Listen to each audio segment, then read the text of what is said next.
A mother's fight to prove her innocence and bring her kids home. I'm Tisha Powell. And I'm Lee Zurich. This is the story of parents losing custody of their children due to court-ordered positive drug tests. However, our years-long investigation uncovered in Georgia some state-contracted labs had a history of false positive drug screens. This forced some parents to seek independent labs just to prove they were sober. For one mother, the test kept coming back positive, yet according to outside labs, she was clean. Investigative reporter Sierra Cummings has her story of hope, resilience, and the potential solutions to reunite more families. Their long walk into this Roswell Park, not nearly as long as the journey for this family. Don't give up until the miracle happens. The miracle, Daydrianna Hefner says, happened when a judge ruled in her favor, ordering to close the child welfare case against Daydrianna, reuniting the mom and her daughters, who've been in foster care for 3 years. I've just worked really hard for this, so it was overwhelming, honestly. Overwhelming in a good way, but I've just worked so hard for this. This is like all the efforts that I've put into this, especially within the past year and a half. Now it's finally like the end of it, and we get to be whole and together again.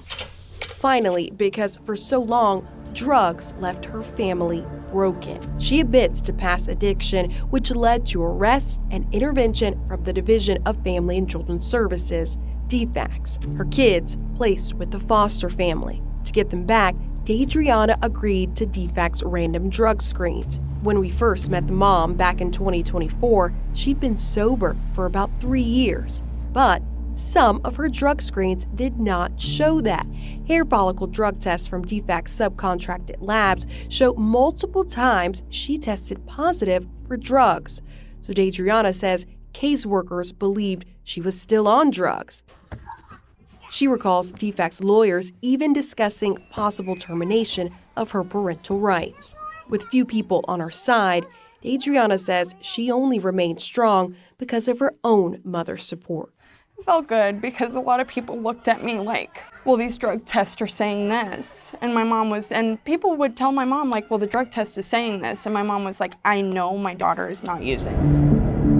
A year-long investigation uncovered a history of concerns and formal complaints of false positives from Georgia labs. We found some labs contracted to do drug screens on behalf of DFCS don't typically perform a specialized drug test called DL isomer. The test distinguishes between legal drugs like medicine versus illicit drugs. Although not required by the state, it could help minimize claims of false positives. So, at the advice of an attorney, and after watching our previous investigation, Daydrianna began to get independent drug screens too. Every time DFCS tested her, she went to a third-party lab as well. They're not cheap. They're expensive. I've come out of pocket money that I did not have just to prove my innocence. Yeah. So, would you say over the last few years you've spent hundreds and hundreds to do it? Absolutely. Wow. Absolutely. Probably about $1,000. But a process that proved priceless. For these very moments, armed with repeated negative drug screens from independent labs, Daydrianna was able to fight in court and win custody of her kids. I was upset at the system, really, because I knew that I was sober and they were trying to tell me that I wasn't, and I had to jump through hoops and they already make you do a lot, and I was doing all of that, but then I had to do even more to prove that I was sober, and it took longer, but I'm where I'm at now. Investigative reporter Sierra Cummings joins us now. Sierra, you've been covering this for 2 years and spoken with parents fighting for their families.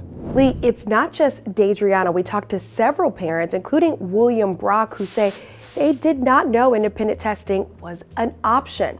And while it's costly, it did help prove their sobriety. William lost custody of his daughter after going to prison on drug charges. He admits to past addiction, but says he turned his life around and stayed sober. So for months, anytime he had to do a DFCS drug screen, he would turn around on that same day and get an independent drug screen done. Armed with those results, a defects judge ruled in his favor and closed his case. While families have found resolution, Sierra, this investigation has also exposed the need for systemic change. We talked to the former defects director, juvenile judges, and family advocates who all affirm the state's hair follicle testing process needs to be reconsidered, whether that's how those hair follicle tests are used in child custody cases or conducting the specialized tests to help rule out false positives. These are not one-offs. This actually is kind of just routine in our child welfare system. At this point, this bureaucracy is knowingly recommitted, doubling down, or at least sustaining its kind of routine practices of relying on these fallible drug tests. DFCS does not comment on specific cases, citing confidentiality laws, but a spokesperson previously told us they do plan to conduct an internal audit to address the allegations of false positives. We know that they also sent a memo to all their drug screen providers reminding them they must adhere to federal guidelines when it comes to drug screens. Thanks, Sierra. If you'd like to see all of her stories about hair follicle drug testing and the different avenues to help reunite families, head to investigatetv.com and search Stolen Sobriety.